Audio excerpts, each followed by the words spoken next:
얼마 전에 이런 개그가 있었습니다. 우리나라 여성들이 가장 싫어하는 남자들의 얘기 세 가지가 있는데 그 중에 세 번째는 군대 얘기입니다. 두 번째는 축구 얘기입니다. 첫 번째는 군대에서 축구한 얘기입니다. 월드컵이 끝나고 나서 제일 좋아하는 얘기가 있는데 여성들이 제일 좋아하는 얘기입니다. 세 번째는 꽃미남 이야기, 두 번째는 축구 이야기, 첫 번째는 꽃미남이 축구하는 이야기라고 합니다. 오늘 제가 설교를 시작하면서 축구 얘기를 잠시 하려고 합니다. 우리 여성도님들이 다소 불편하시겠지만 잠시 들어주시기 바랍니다.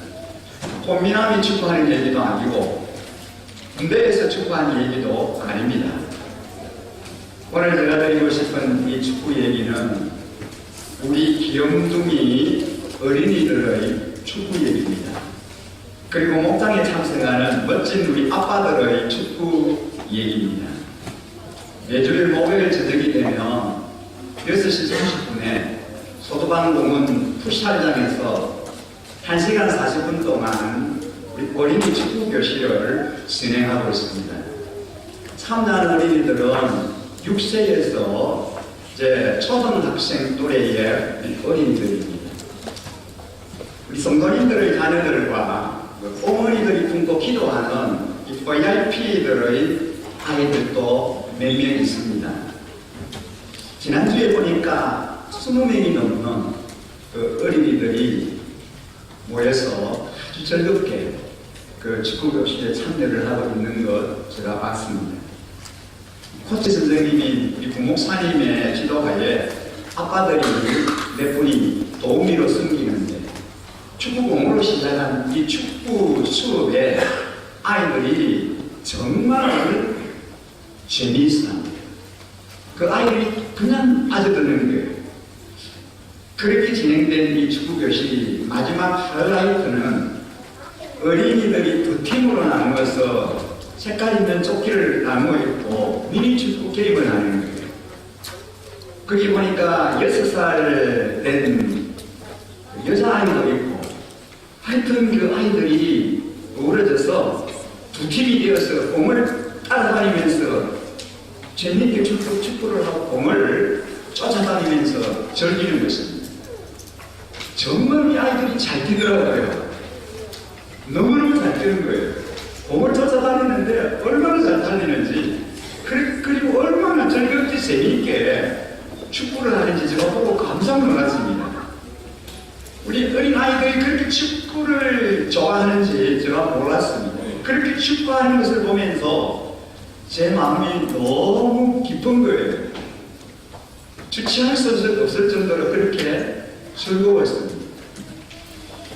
어린이들의 축구 게임이 끝나고 저녁 8시가 되니까 이제는 아빠들의 풋살 게임이 시작되었습니다. 직장 퇴근과 동시에 풋살장으로 달려가서 이제 VIP도 몇 분을 초대해서 모시고 가서 이제 두 팀이 나뉘어서 게임을 하는 거예요. 한 팀이 한 8명 정도 이렇게 팀이 조직이 됐는데 노란 조끼 팀 그리고 빨간 조끼 팀으로 나누어서 경기를 합니다. 노란 조끼 팀은 필리핀 목장 식구들로 한 팀이 구성이 되더라고요. 그리고 붉은색 조끼 팀은 다양한 목장의 이제 가족들로 한 팀이 구성이 됐습니다. 청소년들도 있고 보니까 청년들 모범들도 있더라고요. 전후반으로 나누어서 공을 차는데 정말 공을 잘 차는 거예요. 그래서 볼 때는 진짜 얌전하고 말도 없던 그런 분들인데 막상 운동복을 입고 공을 차는데 다들 얼마나 적극적으로 열심히 공을 차는지 그리고 패스를 직진하면서 호흡이 너무 잘 맞는 거예요. 참새가 한 분 한 분이 너무 즐겁게 뛰어다니면서 공을 차는데 그 모습을 보면서 제가 정말 놀라웠습니다. 저는 이 모습을 보면서 야 축구를 통해서 이렇게 멋진 교제와 하나님을 이룰 수도 있구나 하는 걸 느꼈습니다.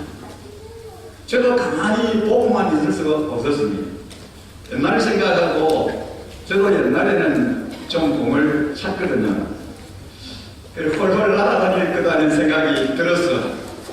이제 한번 그 운동장에 들어갔습니다. 그런데 제 마음대로 그렇게 몸이 말을 안 듣더라고요. 전혀 그냥 반응이 안 되는 거예요. 아무튼 정말 즐겁고 재미있는 그런 시간을 보내고 돌아왔습니다. 우리 어린이 축구 교실과 그리고 아빠 풋살 경기 모임을 참 잘 시작했구나 하는 그런 생각을 이제 해봤습니다.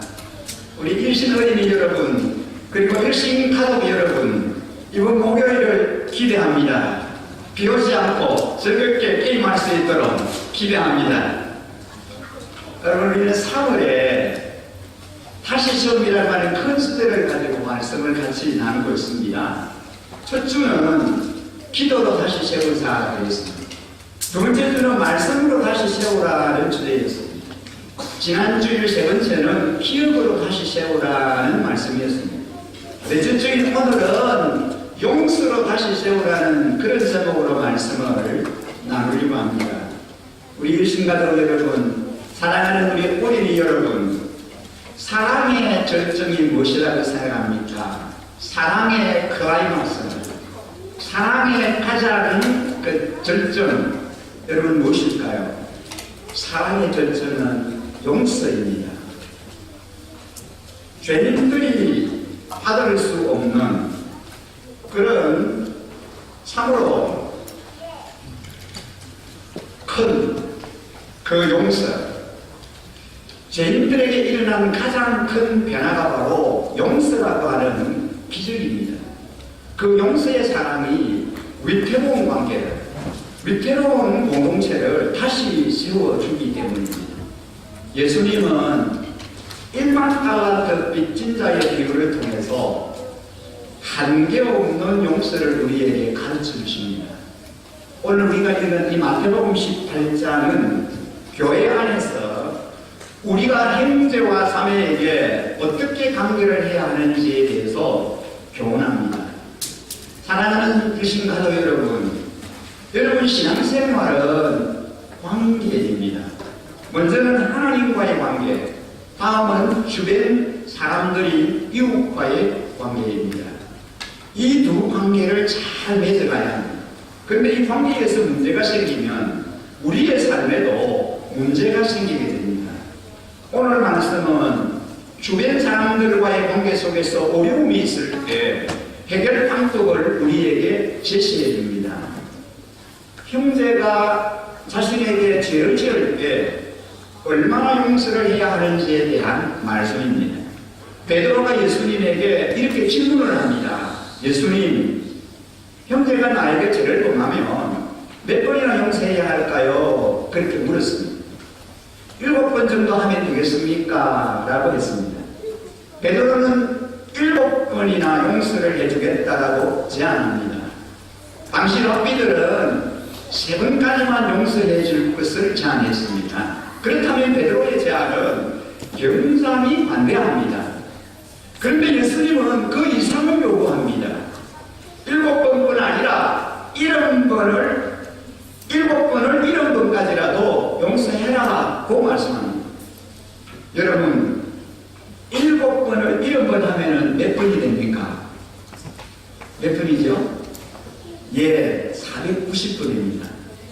예수님의 대답을 계산하면 490번 용서하라는 건데 이 계산은 의미가 없습니다. 예수님의 대답은 형제가 죄를 지었을 때 제한 없이 무한대로 용서해 주라고 가르칩니다. 그러면 왜 예수님은 형제의 죄를 헤아릴 수 없이 용서하라고 하셨을까요? 계속적으로 형제가 자신에게 죄를 지었는데 그때마다 용서하라고 하는 것은 쉽지 않습니다. 하지만 예수님의 대답은 계속 용서하라는 거죠. 그 이유는 하나님께서 이어서 하신 오늘 이 본문의 비유에서 찾을 수 있습니다. 예수님은 형제가 자매가 죄를 지었을 때 제한 없이 용서해 주어야 하는 이 비유를 오늘 이 말씀을 통하여 우리에게 설명해 주고 있습니다. 여러분, 이 비유는 천국 비유입니다. 결국은 그 종들과 결산하려 하던 어떤 임금과 같다는 겁니다. 여기에서 임금은 누구입니까? 하나님이십니다. 종들은 그의 백성, 교회를 가리킵니다. 하나님께서 그 백성들과 결산을 하십니다. 그 중에 1만 달란트 빚진 자가 있었다고 합니다.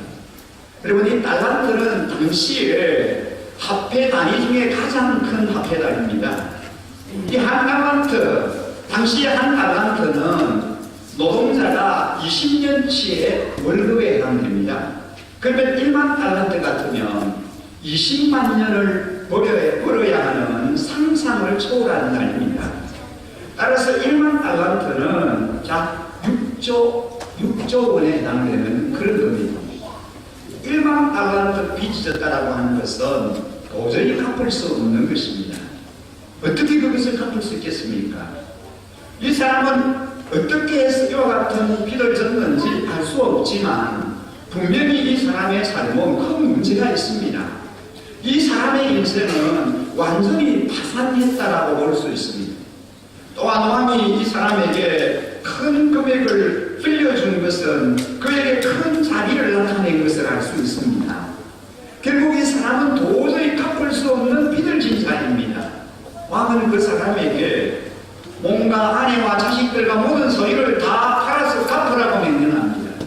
빚을 갚으라고 요구하는 것은 정당한 요구입니다. 그 종은 엎드려 절하며 주인에게 참아달라고 하고 다 갚겠다라고 했습니다. 도저히 갚을 수 없는 금액인데 갚겠다라고 하는 것은 그 종이 얼마나 잘못된 태도를 가졌는지 알 수 있습니다. 오히려 탕감해달라고 해야 옳습니다. 손과 발을 빌면서 불쌍히 여겨달라고, 긍휼을 베풀어 달라고 해야 맞습니다. 하지만 이 왕은 종의 태도와는 상관이 없이 그를 놓아주었습니다. 그 엄청난 빚을 다 없다고 해 주었습니다. 탕감해 주었습니다. 깨끗하게 용서해 주었습니다. 여러분, 그 이유가 무엇입니까? 그 이유는 단순합니다. 그를 불쌍히 여겼기 때문입니다. 엄청난 금액을 빌려주는 것도 은혜이고 이를 다 갚지 못하자 탕감해 주는 것도 큰 은혜입니다. 왕은 참으로 긍휼이 많은 분입니다.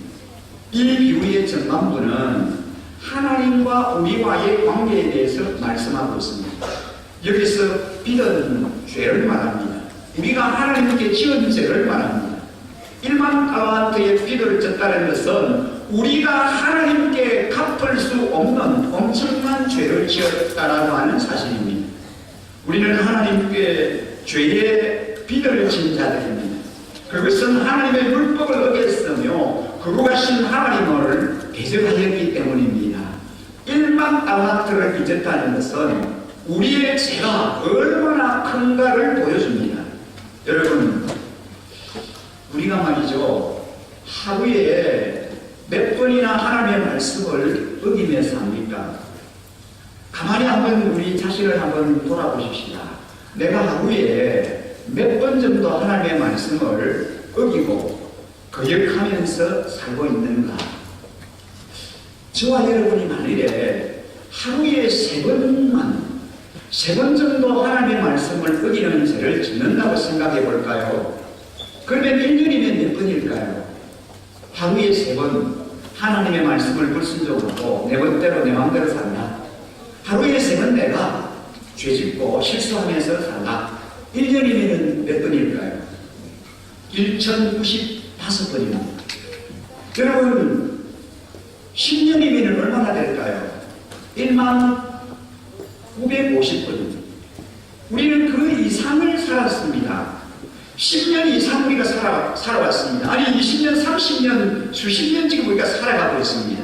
우리의 죄는 이미 하늘을 치솟고 있습니다. 우리는 우리의 힘으로 이 죄의 피를 도무지 갚을 수 없습니다. 오히려 그 죄만 계속 쌓일 뿐입니다. 이것이 하나님과 인간의 현재의 모습입니다.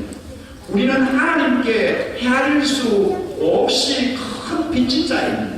우리는 이 빚을 갚지 않고서는 도저히 하나님의 심판에서 벗어날 길이 없습니다. 이 비유에서 왕은 왜 그 종의 빚을 탕감해 주었습니까? 불쌍히 여겼기 때문입니다. 그를 너무 긍휼히 여겼기 때문입니다. 이 정도 하나님께서 인간에게 베푸신 사랑을 알 수 있습니다. 하나님께서 어떻게 우리의 죄의 피를 면제해 주셨습니까? 그냥 말로 하신 것입니까? 아닙니다. 그의 아들 예수 그리스도를 이 땅에 보내시고 고난과 죽음을 통해서 우리의 죄를 용서해 주셨습니다. 그의 아들을 희생시키심으로 우리의 죄를 용서해 주셨습니다. 이 사랑이 바로 저와 여러분을 향한 하나님의 크고도 놀라운 사랑인 줄 믿습니다. 사랑하는 우리 일신가족 여러분, 오늘 이 아침에 이 하나님의 사랑을 우리가 마음 깊이 경험해 와야 하겠습니다. 여러분을 향한 이 놀라운 사랑을 우리 모두가 가득 누리시기를 주님의 이름으로 간절히 축복합니다. 저와 여러분을 향한 하나님의 사랑이 얼마나 크고 놀라운가를 우리가 다시 한번 이 시간에 경험해야 할 것입니다. 여러분, 이제 중요한 부분에 대해서 말씀드리고 싶습니다. 우리가 깊이 생각하면서 이 말씀을 한번 정리해 보십시오. 그런데 엄청난 그 빚을 탕감받은 이 종이 이제 자유로운 종이 되어서 밖으로 갑니다. 밖으로 나가서 누구를 만났느냐 하면은 자기에게 빚진 한 사람을 만납니다. 자기 동료를 만났습니다. 그런데 그 동료가 그에게 얼마의 빚을 졌냐 하면은 100데나리온입니다. 그런데 그가 100데나리온 빚진 자를 만나서 어떻게 했습니까? 그를 보자마자 달려가서 멱살을 잡고 빚을 갚으라고 야단을 합니다. 당황한 그 동료는 엎드립니다. 빕니다. 참아달라고 내가 반드시 갚겠다고 사정을 합니다. 이 동료의 말은 잘못된 말이 아닙니다. 이 금액은 얼마든지 갚을 수 있습니다. 100일 동안 열심히 일하면 갚을 수 있습니다. 1데나리온은 하루의 품삯이기 때문입니다. 100데나리온이면 100일을 일하면 충분히 갚을 수 있는 그런 정도의 빚입니다. 그런데 이 사람은, 이 종은 그의 말을 들어주지 않고 자신의 빚을 갚을 때까지 그 동료를 옥에 가두어버립니다. 시간도 주지 않습니다. 당장 내놓으라고 이야기하십니다. 그는 참으로 무자비한 사람입니다. 전혀 사람을 불쌍히 여기지도 않습니다. 그는 분명히 임금이 자신의 빚을 탕감해 준 것에 대해서 큰 감격으로 살아야만 했던 겁니다. 그런 사람입니다. 만일에 그가 이러한 감사와 감격이 있었다면 자신에게 빚진 작은 빚을 진 이 친구를 이런 식으로 대하지 않았을 것입니다. 다른 종들이 이 광경을 보았습니다. 그들은 매우 딱하게 여겨 주인에게 가서 그들이 본 그대로를 알렸습니다. 그 사람이 너무 했기 때문입니다. 여러분, 이 소식을 들은 주인은 그 종을 불러놓고 말합니다. 오늘 우리가 읽은 마태복음 18장 32절에서 33절을 우리가 한번 같이 보실까요? 함께 좀 읽어보겠습니다. 마태복음 18장 32절 33절 말씀입니다. 같이 읽겠습니다. 그러자 주인이 그 종을 불러다 놓고 말하였다. 이 악한 종아, 네가 애원하기에 나는 너에게 그 빚을 다 없애주었다. 내가 너를 불쌍히 여긴 것처럼 너도 내 동료를 불쌍히 여겼어야 할 것이 아니냐. 주인은 먼저 자신이 자비를 베푸기를 말합니다. 내가 너에게 자비를 베푸지 않았느냐?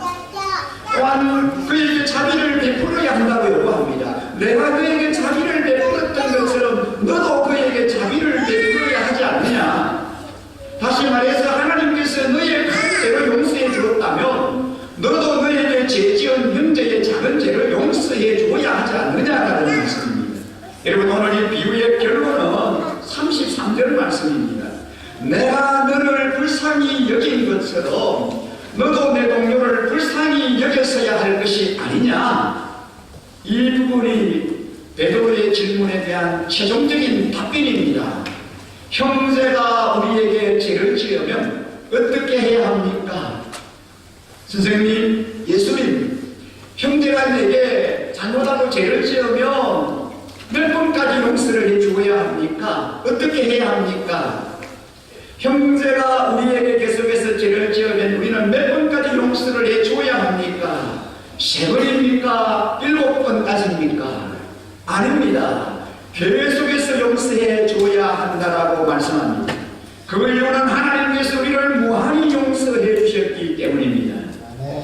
가장 존귀하신 하나님께서 우리에게 그렇게 말씀하십니다. 여러분, 우리는 전능하신 하나님, 절대자이신 존귀하신 그 하나님 앞에 엄청난 죄를 지은 자들입니다.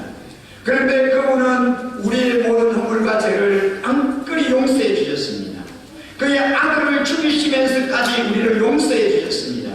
자신의 생명을 주시면서까지 우리를 용서해 주셨습니다.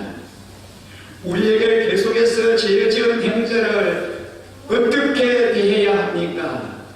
우리가 하나님께 불쌍히 여김을 받았기 때문에 그를 불쌍히 여겨야 합니다.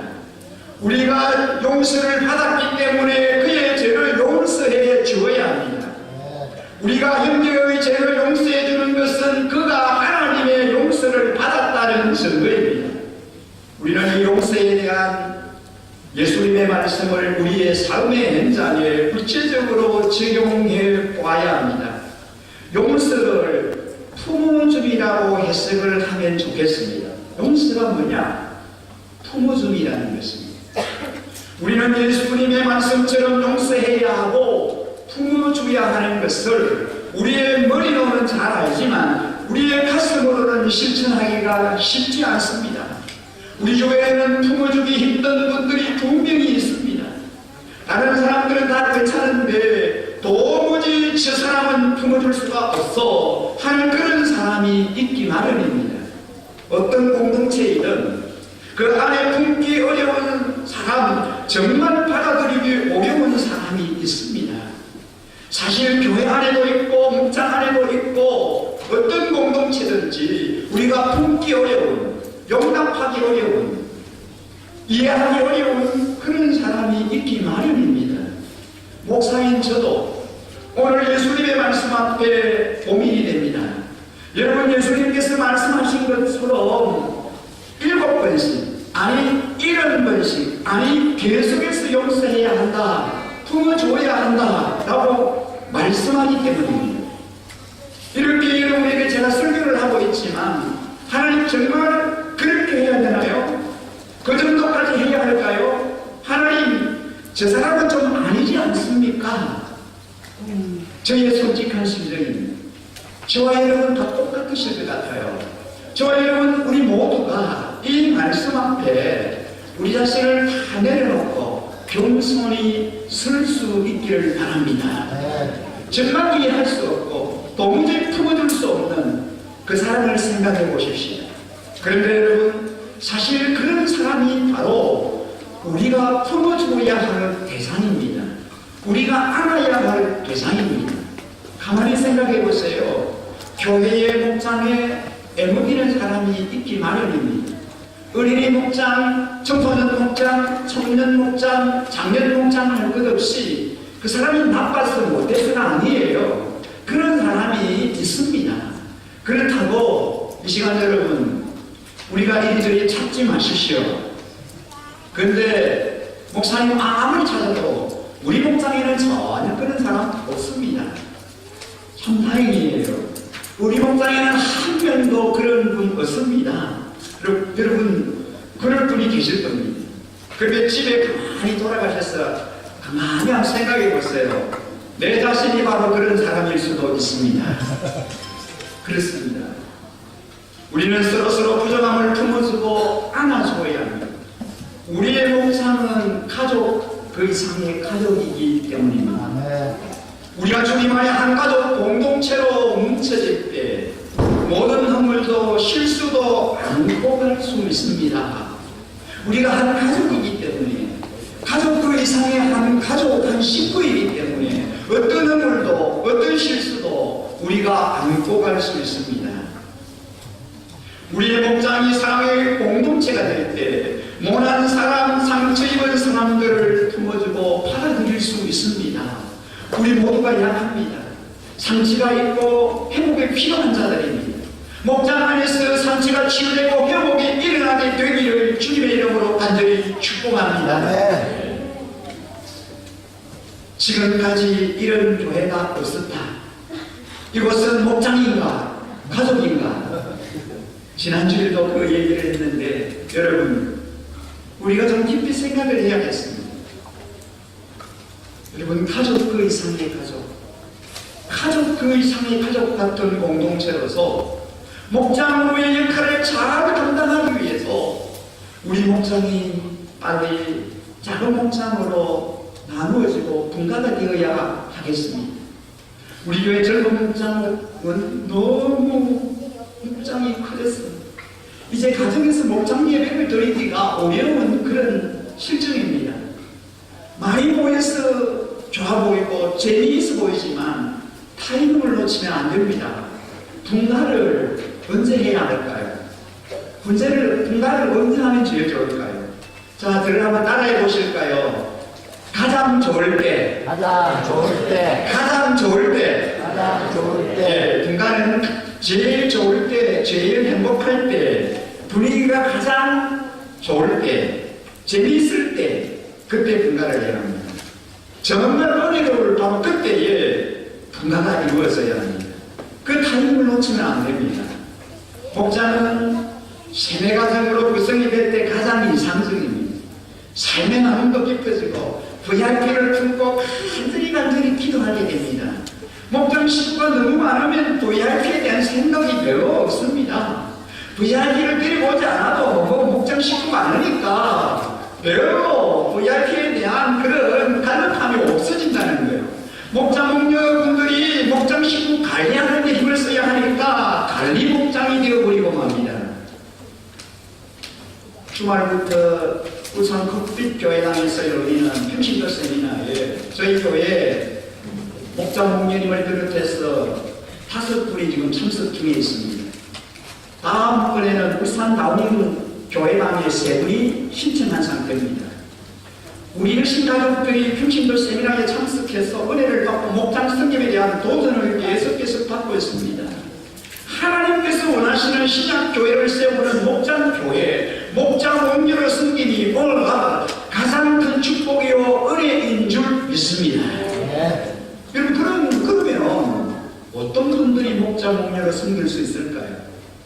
목자 목녀로 섬길 수 있는 분들은 섬김의 마음만 있으면 얼마든지 가능하다고 생각합니다.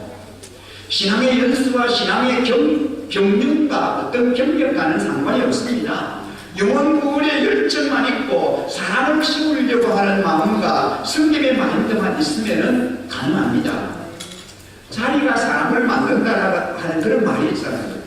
좀 부족해도 목자 목녀로 헌신해 섬길 때 주님께서 너희 감당할 수 있는 능력과 은혜를 넉넉히 부어주실 줄 믿습니다. 네. 여러분 이 말을 꼭 기억하시면 좋겠습니다.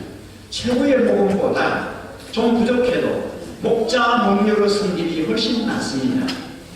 베스트 복음보다 워스트 목자 목녀가 훨씬 낫다는 겁니다. 하나님 신가도 여러분 목자 목녀로의 부르심 앞에 겸허히 여러분을 내려놓고 순종하는 그런 기회를 붙들어 가시기를 바랍니다. 여러분을 섬김의 자리, 헌신의 자리에 부르십니다. 우리 교회의 어린이 목자로, 청소년 목자로, 청년들의 시골 목자로 부르시고 세워주셔서 잘 섬기고 있습니다. 목자 목녀로 섬긴다는 것을 부담과 짐으로 여기지 마십시오. 하나님께서 저와 여러분에게 주신 축복으로 생각하십시오. 우리 아이들도 어린이 목자, 청소년 목자로 섬기는 것 하나님의 놀라운 복입니다. 여러분들도 사모하십시오. 한 영혼을 섬긴다는 것, 품는다는 것 쉬운 일이 아닙니다. 어렵습니다. 때로는 가슴이 아픕니다. 그러나 보람이 있습니다. 열매가 있습니다. 주님도 말씀하셨습니다. 인자에 온 것은 승림을 받으려 함이 아니라 도리어 섬기려 하고 자기 목숨을 많은 사람의 배송물로 주려 함이라고 말씀하셨습니다. 한 영혼이 하나님께로 돌아와서 예수 믿고 세례받고 천국 백성이 되는 이 일, 저와 여러분에게 주신 하나님의 특별한 사명인 줄 믿습니다. 한 영혼을 가슴에 품고 그 중 한 영혼이라도 실족하지 않도록 섬길 때 저와 여러분을 통하여 하나님의 뜻이 이루어져 갈 줄 믿습니다. 우리 모두가 목자로 목리로 헌신의 섬김을 통하여 신약교회 행복한 교회로 만드는 일에 다 함께 기쁨으로 동참할 수 있기를 주님의 이름으로 간절히 축원합니다. 이제 헌신 결단을 가지려 합니다. 오늘 봉사자로 임명받으신 분, 목자 목류로 임명을 받으신 분, 말씀 듣는 중에 마음에 감동을 받으신 분, 목자 목류로 헌신할 마음을 하나님께서 주신 분들, 이제 헌신대 앞으로 나오셔서 헌신카드를 작성해 주시면 제가 기도해 드리겠습니다. 목사님의 축복 기도가 필요한 분들도 헌신카드에 기도 제목을 적어주시면 기도하겠습니다. 나중에 우리가 파송 찬양하실 때 함께 앞으로 나오셔서 이제 헌신카드를 작성해 주시고 기도 받으시면 되겠습니다. 오늘 말씀을 준비하면서 이 찬양이 제 마음에 와닿습니다. 그래서 우리 성도님들과 함께 이 찬양으로 우리의 고백을 하나님께 올려드리고 싶습니다. 주의 사랑을, 주의 선하심을, 주의 은혜를 생각해보라. 하늘보다 더 높으신 아버지의 사랑 크고 놀랍네. 아버지의 사랑 크고 놀랍네. 내 어찌 그 사랑 이들이, 내 어찌 주의 긍휼을 이들이, 내 영혼의 모든 소원 만족시킨 하나님, 오직 주의 사랑에 매여 내 영 기뻐 노래합니다. 이 소망의 언덕 기쁨의 땅에서 주께 사랑드립니다. 오직 주의 임재 안에 갇혀 내 영 기뻐 찬양합니다. 이 소명의 언덕 거룩한 땅에서 주께 경배드립니다. 주께서 주신 모든 은혜 나는 말할 수 없네. 내 영혼 즐거이 주 따르렵니다. 주께 내 삶 드립니다. 내 삶을 주께 드리기를 간절히 소망하면서 우리의 믿음의 고백으로 이 찬양을 우리 다 함께 자리에 일어나셔서 우리 하나님 앞에 우리 아름다운 신앙의 고백으로 이 찬양을 하나님 앞에 올려드리고 싶습니다.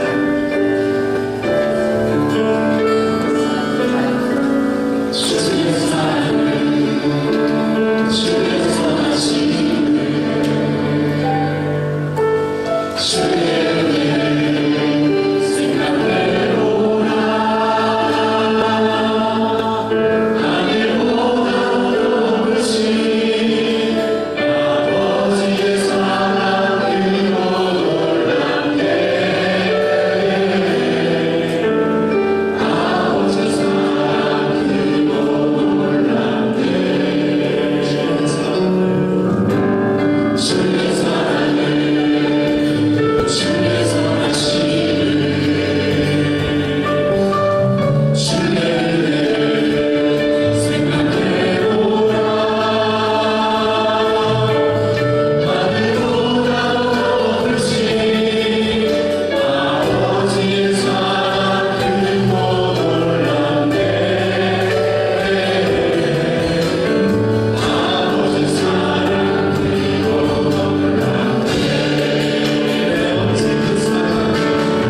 말씀으로 받아 우리 주님이 그렇게 하셨던 것처럼 무한대에 용서하는